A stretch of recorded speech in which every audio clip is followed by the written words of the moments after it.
भागवत महापुराण की जय।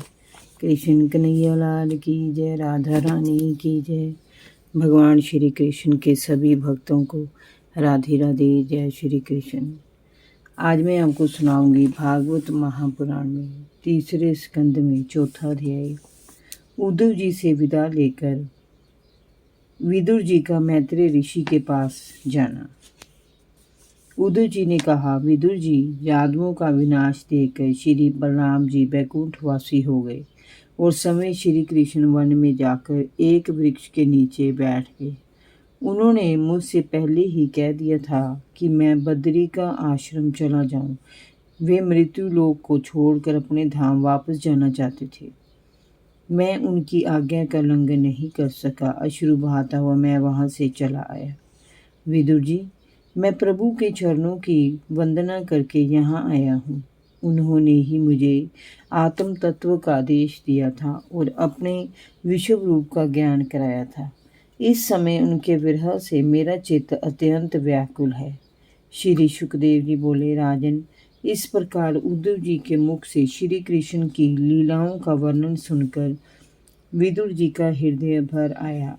आंखों से प्रेमा अश्रु बहने लगे। उन्होंने उद्धव जी से श्री कृष्ण के गूढ़ रहस्य को प्रकट करने वाले परम ज्ञान को जानने की इच्छा प्रकट की तो उद्धव जी ने उन्हें मुनिवर मैत्रेय जी के पास जाने के लिए कहा।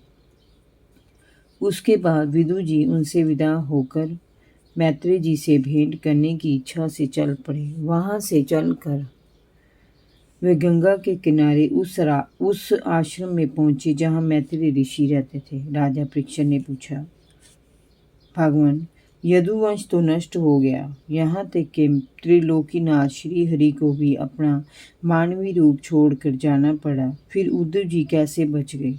श्री सुखदेव जी ने कहा, राजन, अपने वंश के विनाश के उपरांत श्री हरि ने अपने विग्रह को त्यागते समय यही सोचा था कि अब इस लोक में मेरे चले जाने के बाद स्वयं शिरोमणि उद्धव जी ही मेरे ज्ञान को ग्रहण करने के सच्चे अधिकारी हैं।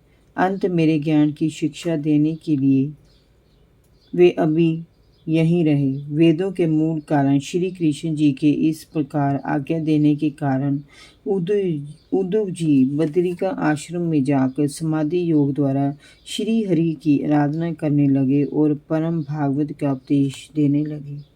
जय जय श्री राधे। भागवत महापुराण की जय। कृष्ण कन्हैया लाल की जय। भगवान श्री कृष्ण के सभी भक्तों को राधे राधे। जय श्री कृष्ण।